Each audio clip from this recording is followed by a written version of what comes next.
Right. So, the is this the third? Is this the third Witcher book, or is it the fifth? It's the fifth Witcher video, but technically the fifth Witcher book, but it's the third in the Witcher saga. But the two short story books are important, especially Sword of Destiny. But the first one, there are references to that in the rest of the series as well. This is a weird intro. I'm just gonna get into talking about The Witcher Baptism of Fire, which is the third book in the Witcher saga, but the fifth book in the Witcher series. It's all very confusing, and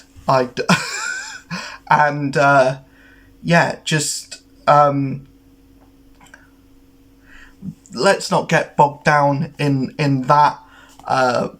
What we are gonna get bogged down in is whether I like this book or not, and the big question that I think has to be asked, and this is by no means going to be a review of The Witcher Baptism of Fire. I don't know how to review books. I'm not a proponent to literature in this sense yet. However, I have been reading through the series. I've been talking about my thoughts and what I like and what I don't like. So it's in sense a review, but I don't want to officially call it that, because it's just kind of a ramble session. It's just kind of an excuse for me to talk about these books without like annoying people in my personal life about it. But yeah, The Witcher Baptism of Fire, the third book in the Witcher saga, I think is the most fun. Whether it's the best or not, I don't know. Especially because there's two more books. Two books following this that are both like substantially thicker in terms of like actual page number. So it's going to take me probably a bit longer to get the next video, and especially the fifth and final book, Lady of the Lake, done, because those are just bigger books in general, and I don't know about the content of it. This is the most light-hearted Witcher book. When you're following Geralt, which I like that this book is Geralt's book. It's not Geralt. It's not 50-50 Geralt and Ciri. It's about like a 90-10%. Like, Geralt gets a huge chunk of the book, and Ciri gets very little, which I like, because I don't like the surrounding characters around Ciri. I don't necessarily vibe with what they're doing to Ciri's character, so the less time focused on that, the better. That might sway my opinion against the next book, Tower of the Swallow. But as for this book, I like following Geralt.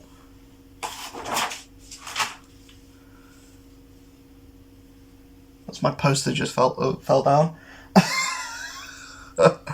We're just gonna carry on. We're just gonna roll with it.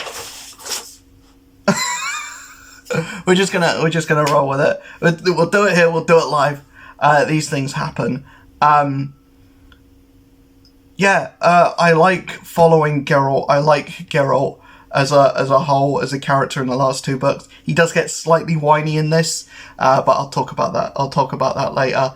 But the point of The Witcher Baptism of Fire is we're building the party, we're building the fellowship, and we're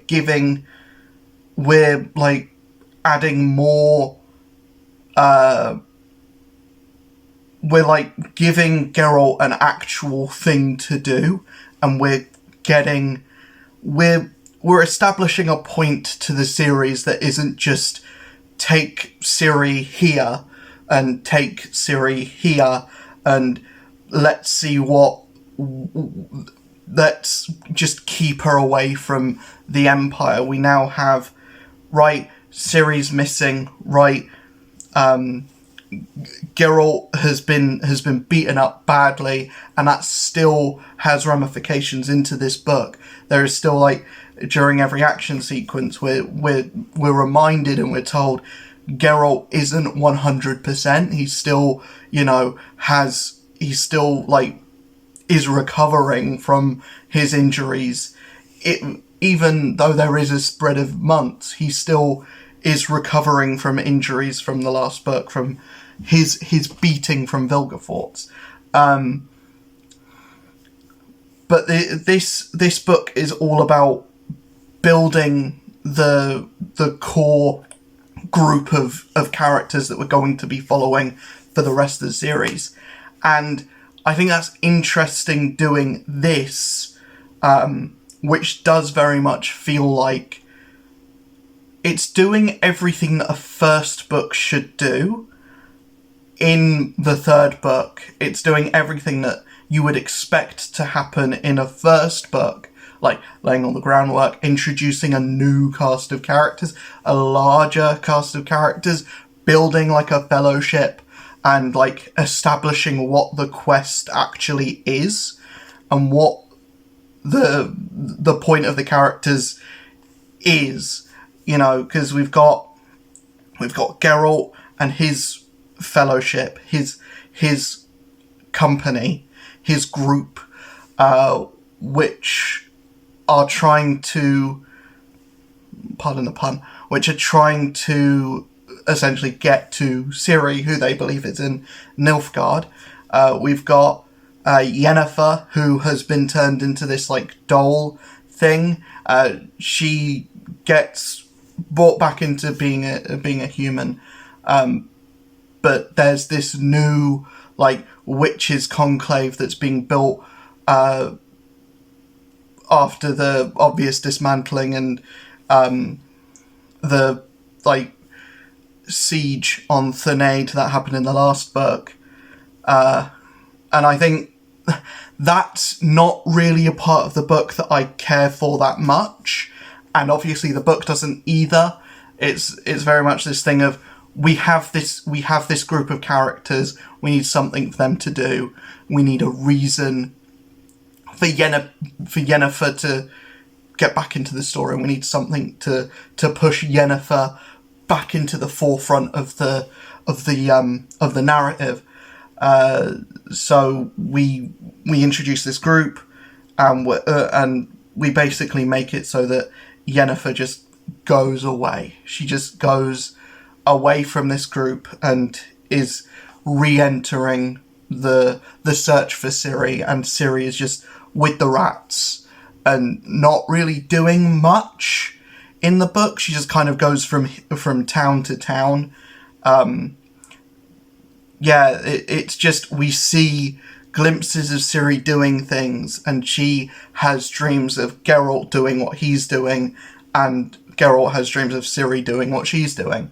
And Geralt doesn't believe his dreams, but and Ciri, I think, knows that her dreams are actually what is happening. So she's obviously more disturbed by what she's seeing than Geralt is, although we know as the reader that Geralt cares about what he's seeing. But yeah, I like the bulk of this book. The thing that I struggled with this is pacing.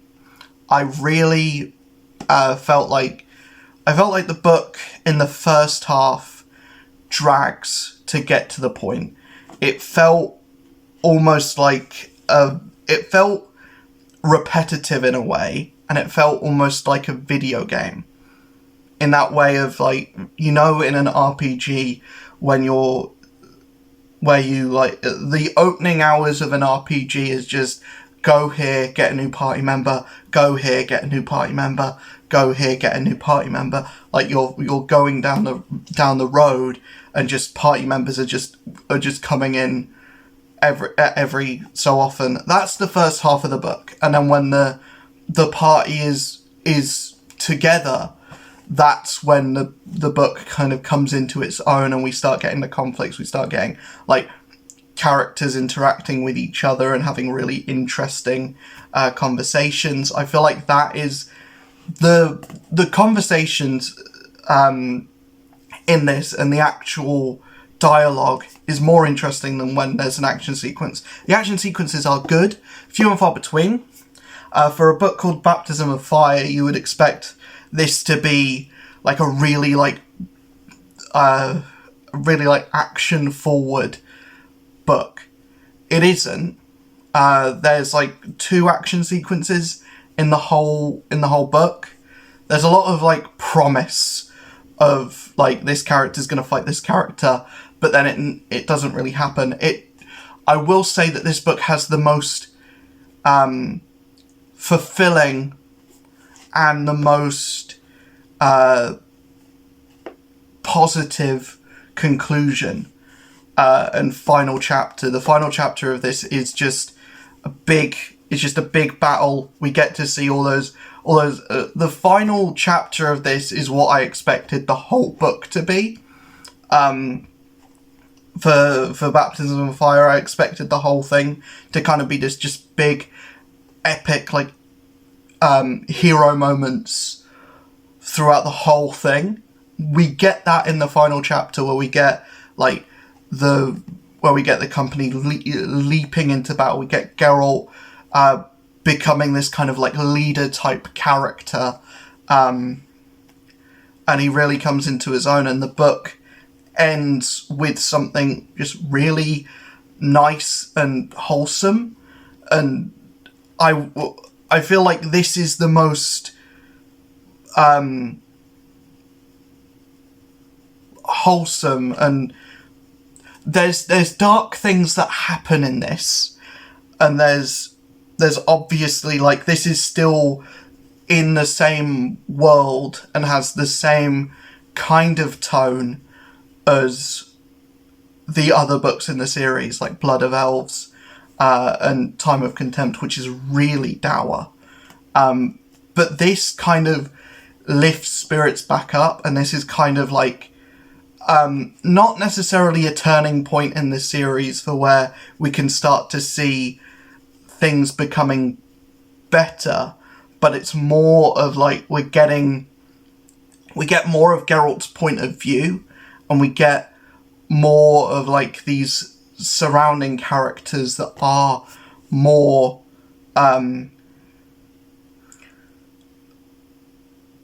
like positive, or more like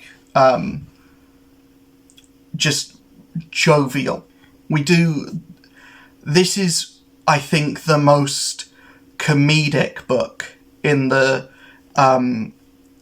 series so far, mainly because the rest of the series hasn't really had a focus towards like comedy, and I wouldn't go as far to call this a comedic book in any way. It's still The Witcher, and it still very much has the same tone as the rest of the series, but it's a lot more lighthearted, and it feels more, and it comes down to the interaction of the characters and how well they are written, and having them all kind of, and I'm purposefully trying to avoid spoilers more with this book because it hasn't been adapted yet, and because it isn't,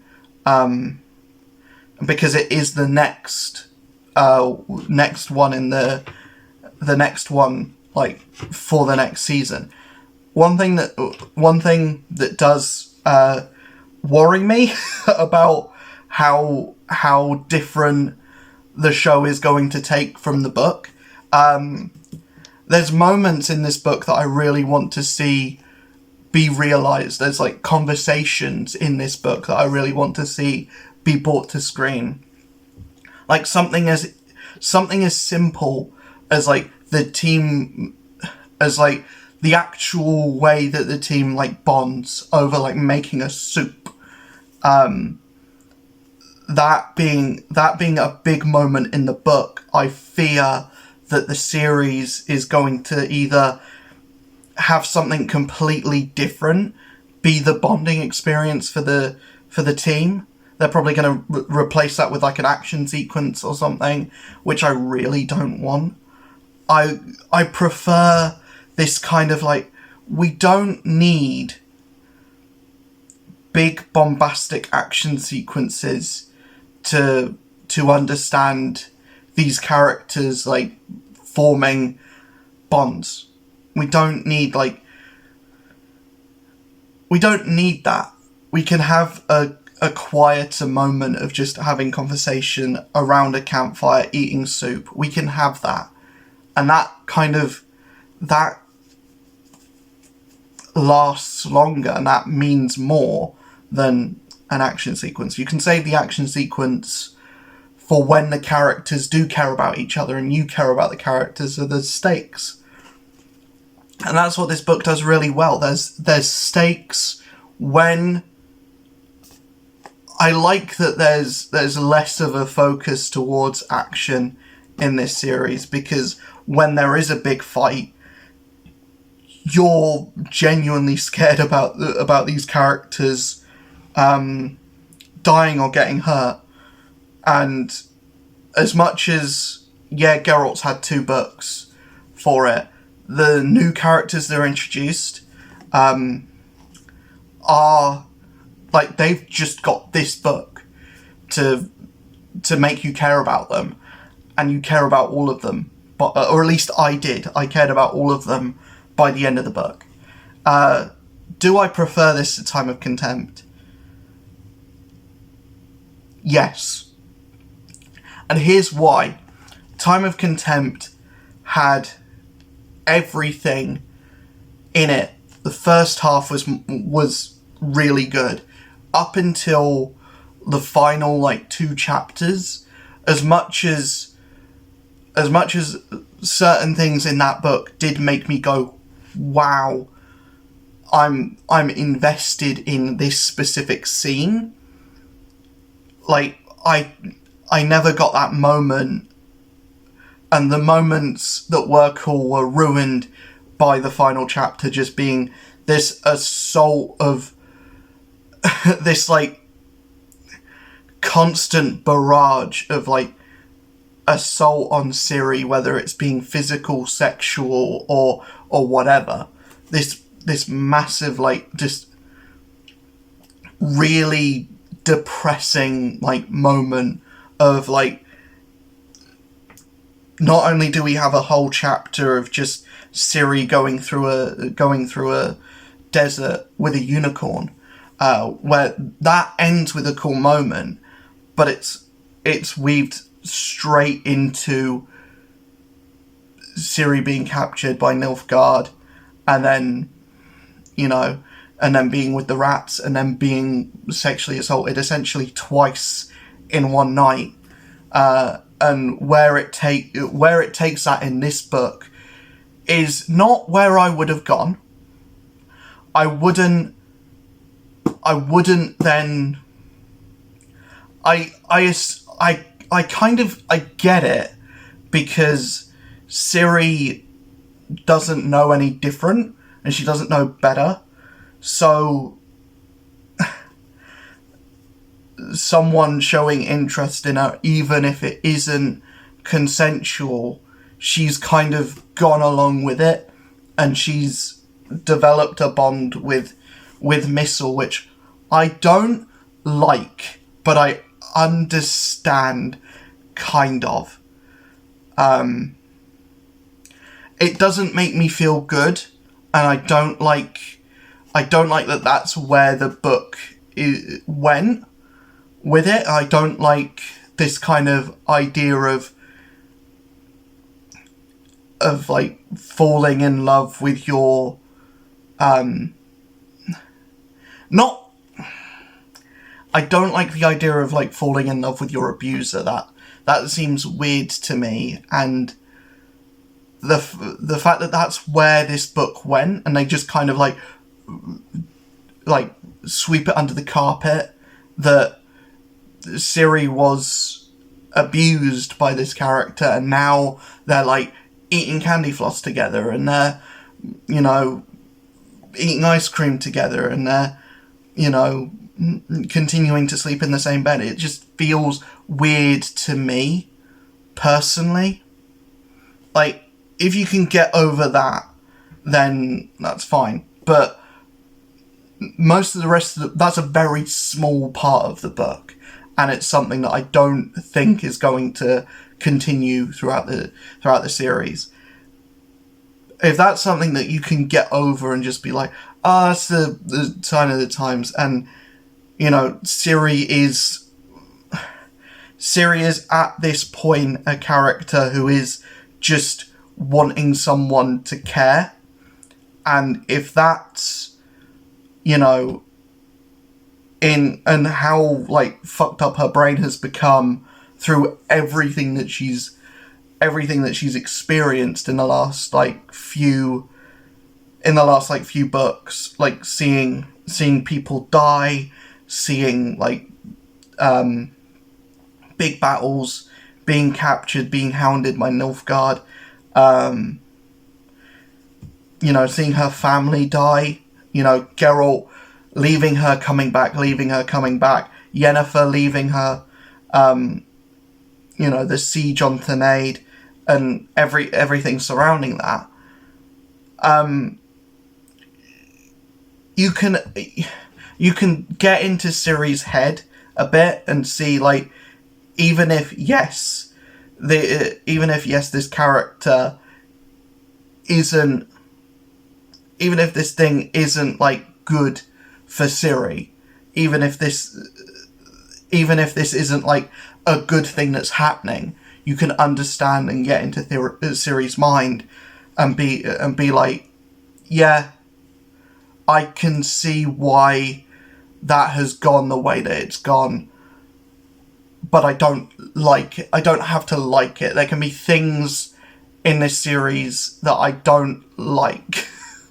There can be things in this series that I don't get behind, and there can be character choices that I don't get behind. But overall, I'd say that this is the best book in the series. So far, this is my favourite in the series. Because of the characters. Because the characters that are brought together by Geralt. Yes, Geralt himself, there are moments in this book where he's just infuriating. He's whiny. He just doesn't want to be around people. You know, this group has come together because they want to see him succeed, and they want to help him, and every opportunity that he gets, he's telling them to go home and to leave him alone, and they just refuse to. And it's annoying to read that over and over again, because you're just waiting for the point where Geralt's like, fuck it, fine. If you're not going to go away, then, you know, I'll take all the help that I can get. But there is a story reason for it, and it's explained well, but like it's well written, and when we get to the moment where we kind of, because yeah, we have a injured Geralt from start to end of this book. We have a Geralt that has like an achy arm, an achy leg, you know, is recovering from multiple broken bones, so he is going to be grouchy. And to be fair, he's not in the best of moods when he's 100%, which he hasn't been for the whole of the series. We've kind of been alluded to throughout the series that even though Geralt is still very good in combat and like an expert swordsman, and he's still got his like Witcher reflexes and everything. He is getting old, and that's what's interesting about the book, is that Geralt isn't in his prime. We don't have a character that is in their prime. We've got a character that is aging, that does have like achy bones, that is like that kind of I'm too old for this shit kind of mentality, and that's really fun, and that brings like a bit of levity to a really dark series overall. And this book has the most levity in it because of the characters in it do bring that levity. And it's not in any way like what people have come to expect from like a Marvel thing, where there's jokes every 5 seconds. It's considerate. The jokes that are here don't outstay their welcome. There were moments in this book where I was genuinely laughing out loud. Even when Geralt's like, I've got to do this alone. I can't have you here because it puts you in danger. The only reason why I'm doing this is because it's my penance that I need to bear alone. And Dandelion's like, the only thing that you should do alone is wank. And it's moments like that are just good in this book. And there's nothing else like that in the rest of the series. So yeah, I'm starting to like Dandelion more. I'm starting to care more about that character. I really like the members of the company, and I'm really excited and kind of worried about how the show is going to tackle this book in particular, because it is so character focused, and it seems like the show is more interested in, let's make it epic, let's have all these action sequences, when you don't need that. You only need like 1 or 2, and that's about it. But yeah, The Witcher, Baptism of Fire. Another thing I wanted to mention was a pet peeve of mine. It's a pet peeve of mine in this book. It's a pet peeve of mine in every Witcher book so far, is this kind of refusal to pick what you're going to call the characters after they're introduced. Like, you can have a character say their full name, their full-on name, and you've got characters in this which have like 5 names, but then there's this kind of refusal to settle on what you're going to call a character. So you have times where Geralt is called Geralt, where Geralt is called the Witcher, where Geralt is called Geralt of Rivia. Like, not that much, but you've got characters like the one that comes to mind is Percival Scuttenbutch. There's times where he's just called Percival. There's times where they say the full name, when it's not even relevant. It's almost like it's to bump up a word count, or it's to bump up a page count. And if that's the case, boo. If it's to be like, this character is important now, so they get their full name said, then yeah, I didn't get that though. I didn't feel like, oh, this character is important, their full name is said out. But yeah, it's annoying when you get to those characters that do have like 5 names, and the book needs to say all of their names whenever they say he said or she said or this, that. But that's like a pet peeve. And also the amount of times they just repeat the title of the book in the book. most of the time it's in the final chapter. Like they will actively say this was his baptism of fire, this is XY baptism of fire. They've got to go through a baptism of fire.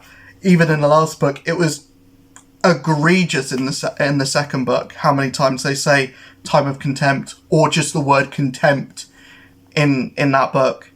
I don't know if that's a thing that happens in literature in general. I don't remember reading Percy Jackson and the Lightning Thief, them saying the Lightning Thief more than twice throughout the entire runtime of that book. But with this, it's about 4 or 5, even in the final chapter alone. And I don't have any opinion for or against it, but when you're reading the words baptism of fire on every page, it does start to get a little bit egregious and a little bit repetitive for me personally, and maybe in the next book, because, you know, it says Tower of the Swallow a lot in this book because it's a place. Maybe then I won't get as annoyed with it there. But I don't know. It's just something it's just a little pet peeve of mine, personal pet peeve of mine. But overall, Witcher Baptism of Fire, my favourite book so far. But yeah, I like this one. Thor coming in. I like this one. Yeah, it's just a good book. Recommend. I know I said this isn't a review, but yeah, this series is shaping out to be very interesting, and I hope the next 2 books are a continuation of this like steady growth in quality. I don't know though, because this did just feel this just slotted right into exactly what I'm into, with like having those badass moments and also having the character moments as well, and being slightly more lighthearted in tone did kind of bump it up a little bit more for me. So yeah, I'm excited for the next few books, the next couple of books, because I want to see Sapkowski stick the landing on this, and I want to see more of these characters. It's just seeing more of these characters is really exciting. So yeah, hopefully you enjoyed the video. I'll see you guys in the next one. Let me know what you think of the Witcher series. Please, no spoilers in the comments. I don't personally want to get spoiled, and please be considerate of other people as well. Other people may not have read the books. That's why I've been lighter on spoilers with this video than I have in the previous ones, because this hasn't been adapted yet. So there's moments. So this is all new content for me and for anyone watching the videos as well. This is completely new. I have no idea where the series is going to go from here. But yeah, very, very excited to see where the book goes. Yeah, I'm going to leave my ranking. I'm going to leave like rankings for when the series is over. So when I've done Lady of the Lake, and I might, when I come back to do Season of Storms. I don't want to do Season of Storms yet, just because it's not a part of the Witcher saga. It's its own like offshoot, and apparently there's a new Witcher book coming out next year as well. So I'm probably more likely to do Season of Storms and that book together, because I do have Mistborn, the Mistborn trilogy, and I've got the 4 Stormlight Archive books, and I want to get through at least Mistborn before Wind and Truth comes out. So yeah, I think I'll get through Witcher. I'll get through the Witcher books that I've got. So up until Lady of the Lake, which is the end of this this arc of Witcher books anyway. And then we'll go into Mistborn. I might take a little bit of a break once I'm done with Witcher, just because, you know, reading books over and over. I've even got it with this series, where, you know, it is like you're forcing yourself to read a little bit. I didn't feel that with this, but I felt it a little bit with Time of Contempt, and especially with Blood of Elves, that I was just forcing myself to kind of get through those books. And I want to kind of avoid burnout. So once I'm done with The Witcher, I'll take a bit of a break. I'll probably focus more on like gaming stuff. We're probably going to be around the point of Thankmas when we're done with The Witcher, or when we're done with Lady of the Lake anyway. So yeah, hopefully you enjoyed the video. Let me know in the comments below what you thought of this video, whether you agree with me and that this book is the best one so far, whether you think the series gets better with the next couple books. Yeah, I'll see you guys in the next one. Peace.